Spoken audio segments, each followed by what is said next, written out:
사랑하고 환영하고 축복합니다.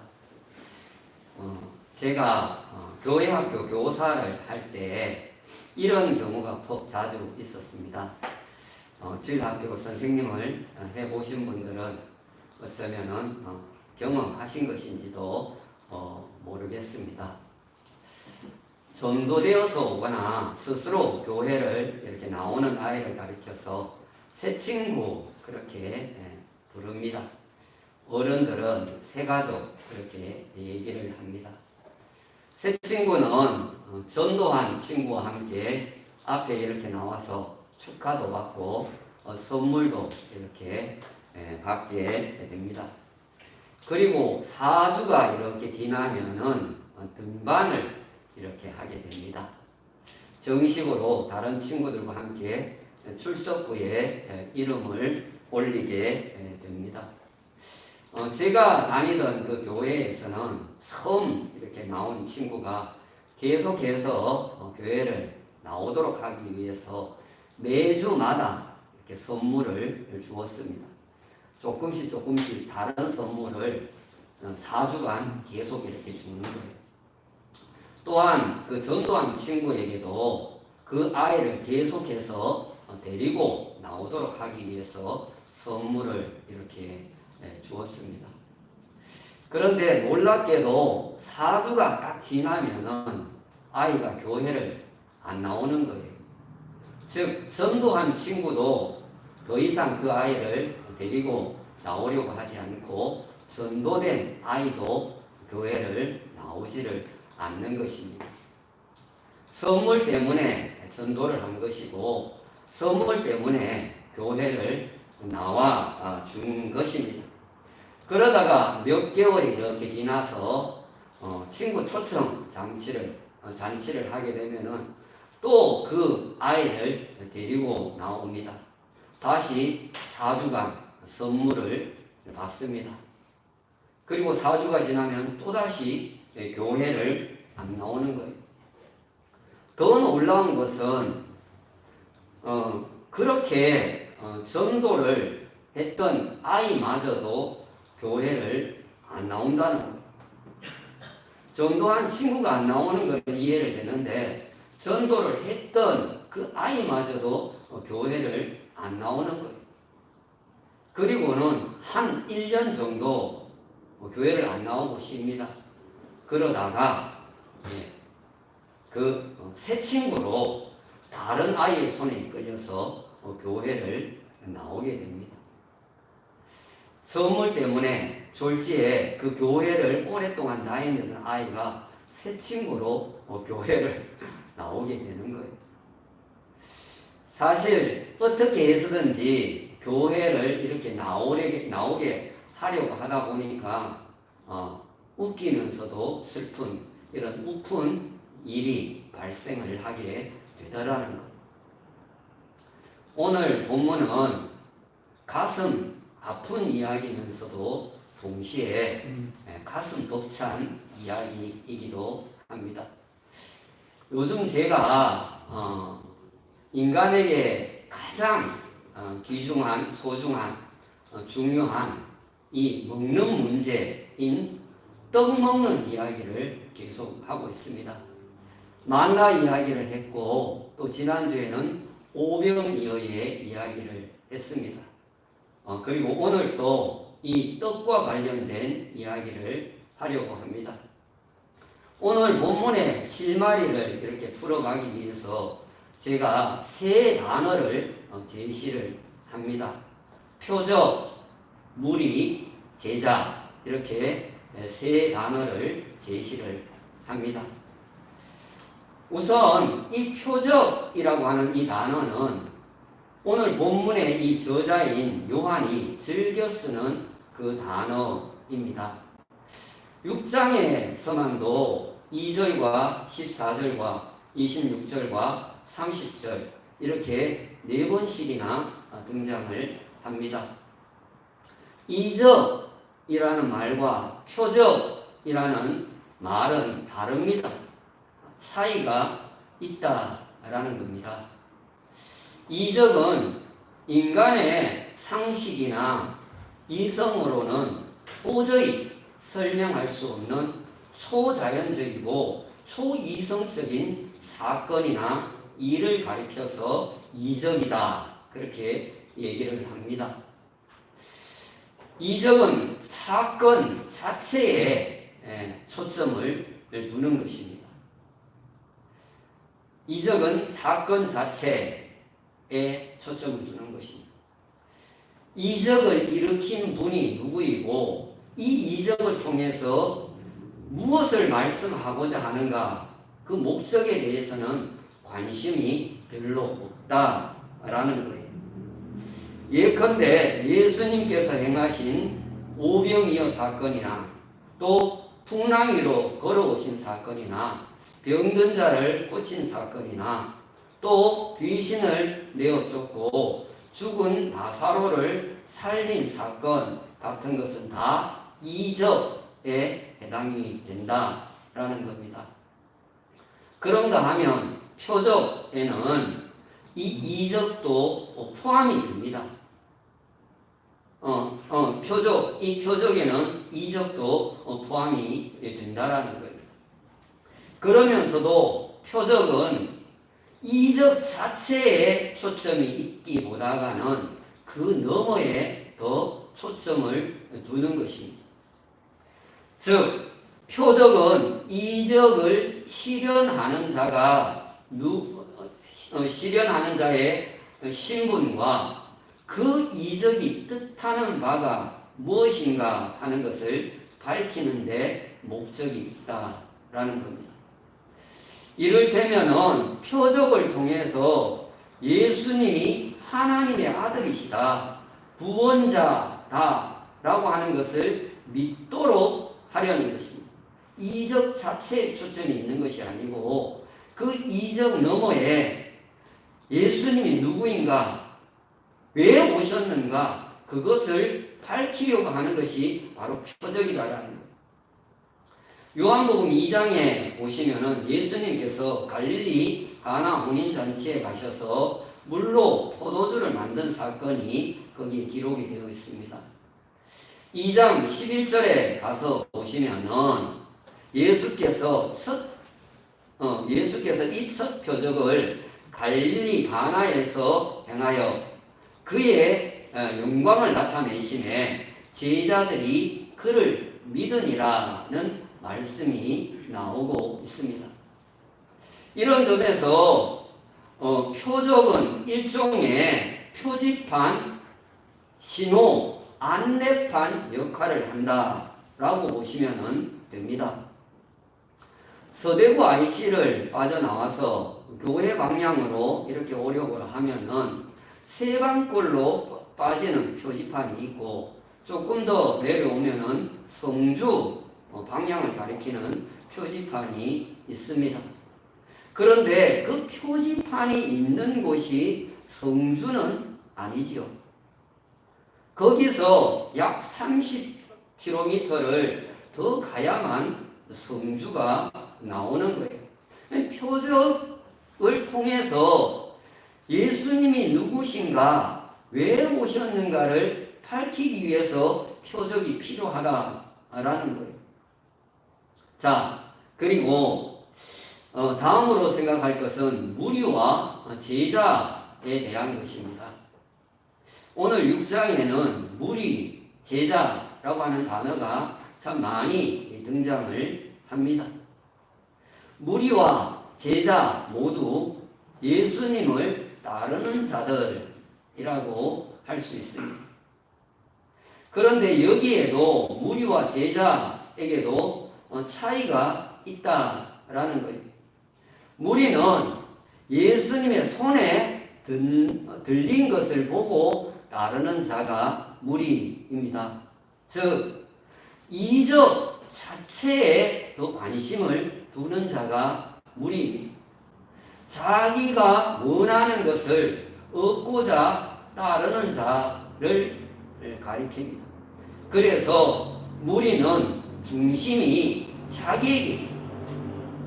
자기가 원하는 것을 얻는 것을 목표로 삼는 게 무리라는 겁니다. 그런가 하면은 제자는 예수님의 가르침을 따르는 자라고 할 수 있습니다. 더 정확히 말을 하면은 예수님 자체를 따르는 자들을 말합니다. 그래서 제자는 중심이 예수님께 있다라는 것입니다. 차이가 나지요.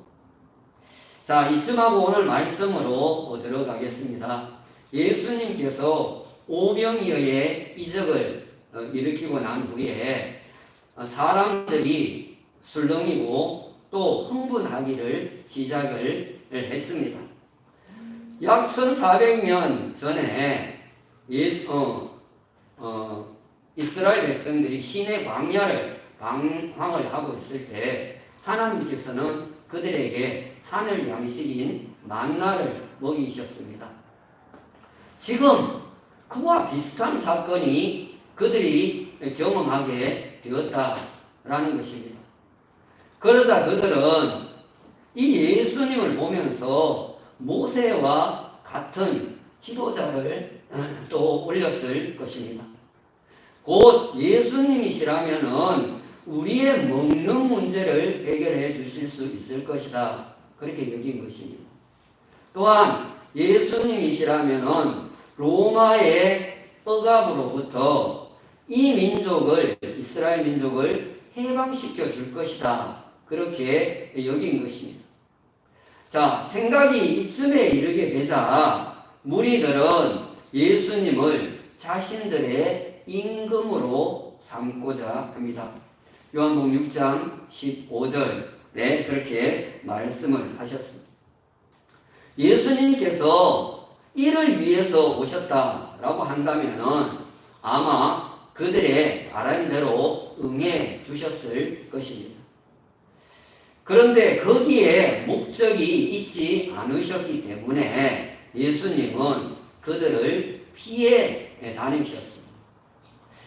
그러나 피해 다니면 다닐수록 무리들은 악착같이 예수님을 찾아다녔다라는 순수한 동기로 그렇게 순수한 믿음에서 따르면 좋았을 텐데 말이지. 자, 그러던 어느 날 바다 건너편에서 무리들이 예수님을 만나자 이렇게 얘기를 합니다. 라비여, 언제 여기 오셨나이까? 라고 묻습니다. 라비라고 하는 말은 나의 선생님이라고 하는 뜻을 가지고 있습니다. 그러자 예수님께서는 이렇게 그들을 무리를 향해서 말씀을 하십니다. 요한복음 6장 26절에 보시면은 너희가 나를 찾는 것은 표적을 본 까닭이 아니요 먹고 배부른 까닭이로다. 이렇게 말을 합니다. 무리들은 예수님을 나의 선생님이라고 그렇게 부르지만 따르는 이유는 떡, 즉 육신의 먹는 문제 때문에 그랬다는 육신의 떡 때문에 무리들은 예수님을 따라다닌 것입니다.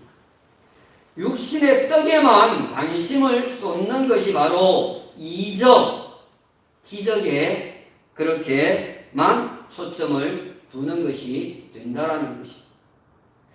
무리들은 예수님의 손에 들린 떡에만 관심이 있었지 예수님이 누구신가, 왜 오셨는가에 대해서는 전혀 관심이 없었다라는 것입니다. 앞에서 언급했던 주일학교 학생의 아이들의 이야기를 조금 더 해보겠습니다. 교회에 나오는 아이들은 크게 보면 두 부류로 나눌 수가 있습니다. 한 부류는 선물이나 간식 때문에 교회에 나오는 아이들이 있습니다. 또 한 부류는 예배와 말씀과 성경 공부 때문에 교회를 나오는 아이들도 있습니다. 물론 예배를 드리고 말씀을 듣고 성경 공부를 하는 아이들도 선물과 간식에 관심이 없는 것은 아닙니다. 있기는 하지만 어디에다가 더 관심을 두느냐 하는 것은 매우 중요하다라는 것입니다.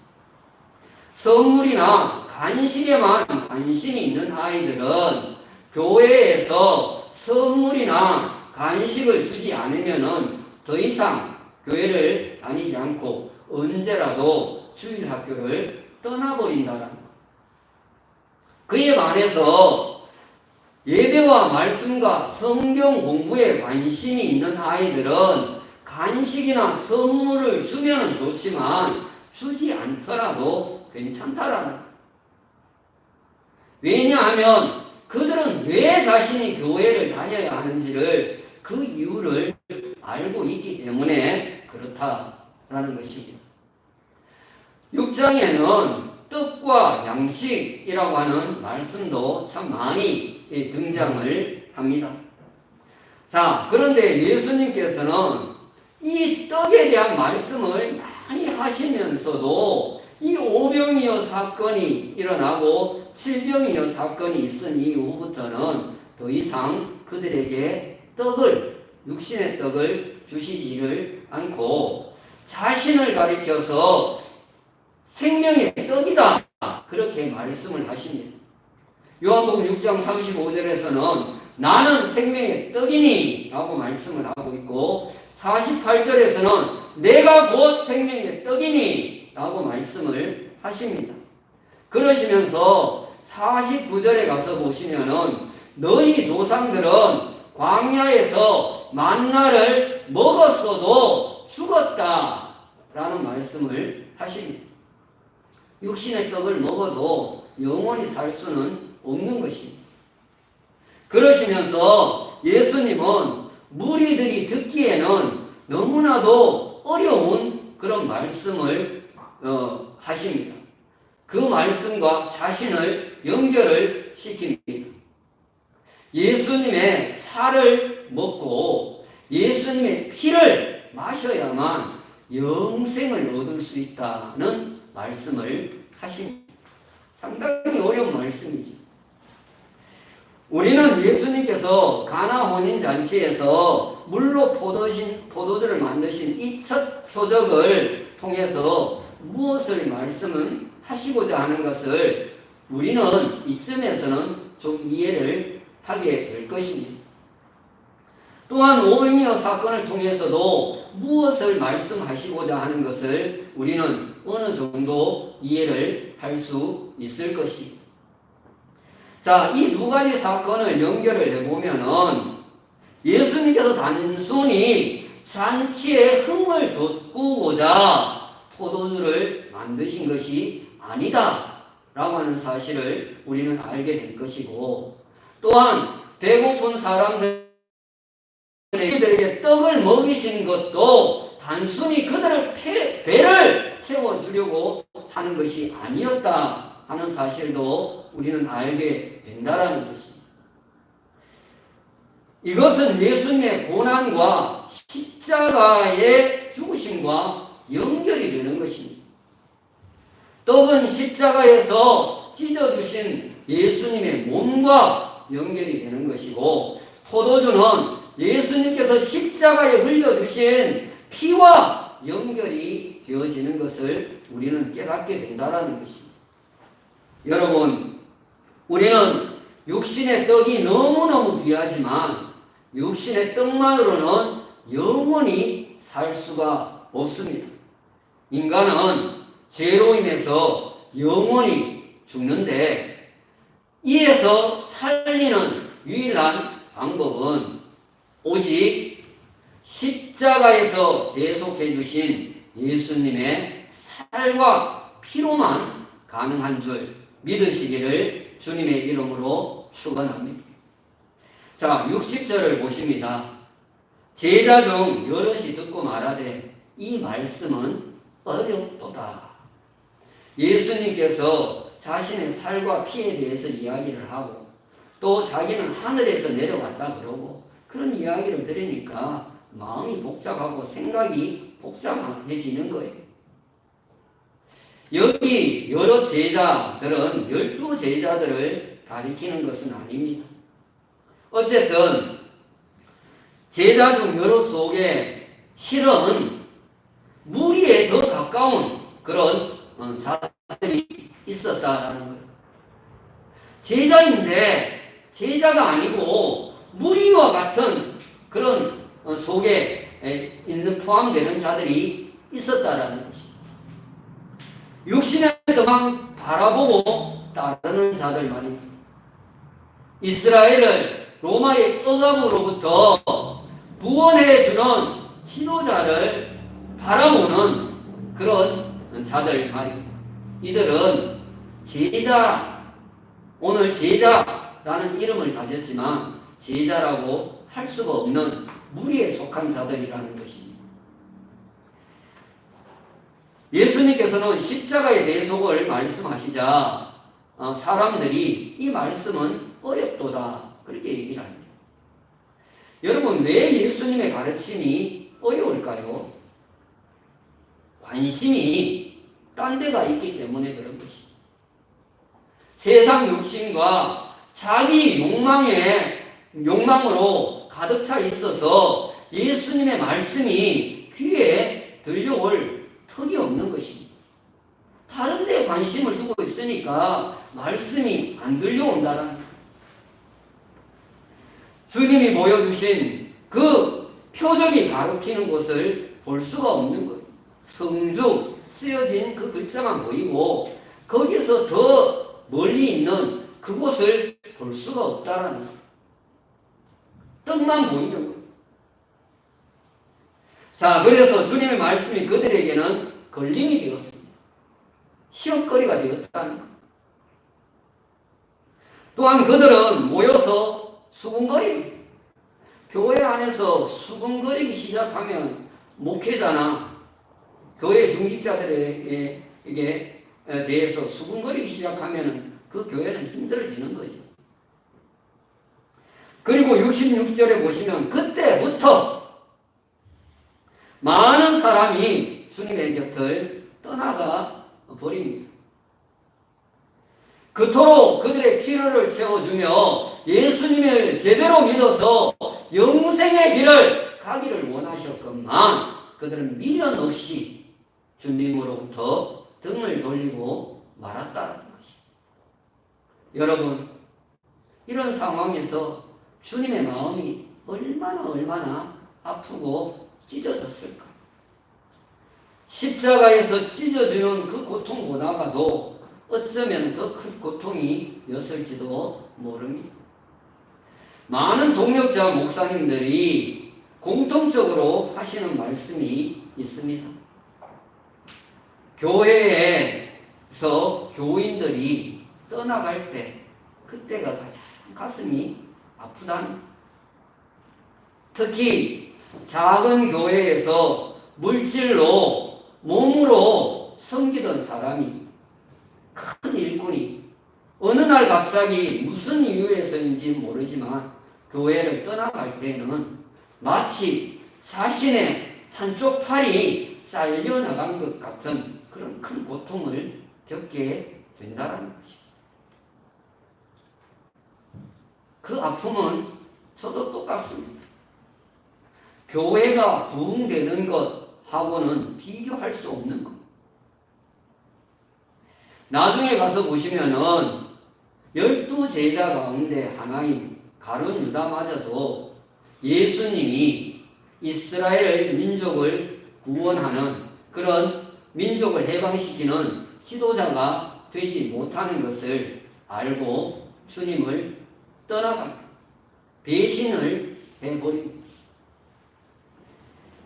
여러분, 무리들이 떠난 것보다 주님에게는 너무나도 더 큰 고통과 아픔이었을 것입니다.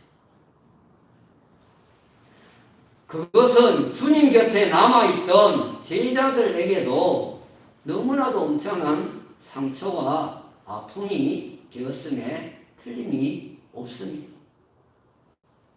안타깝고 아쉽고 아픈 마음에 예수님께서는 12제자를 향해서 이렇게 말씀을 하십니다. 67절 끝. 너희도 가련.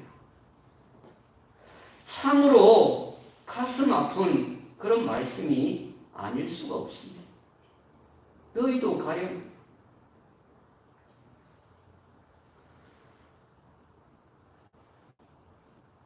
자, 주님의 이 안타깝고 아픈 그런 질문을 듣고 베드로가 이렇게 대답을 합니다. 68절 주여 영생의 말씀이 주께 있사오니 우리가 누구에게로 가오리까?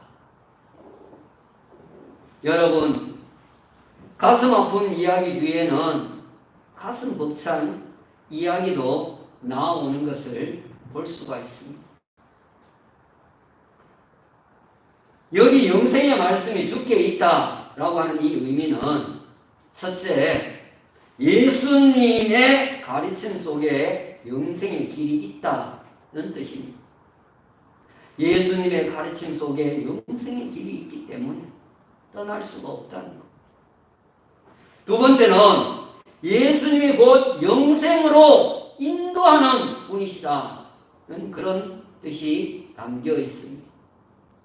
표적이 가르치시는 분이 바로 예수님이다 라는 고백을 하고 있는 것입니다.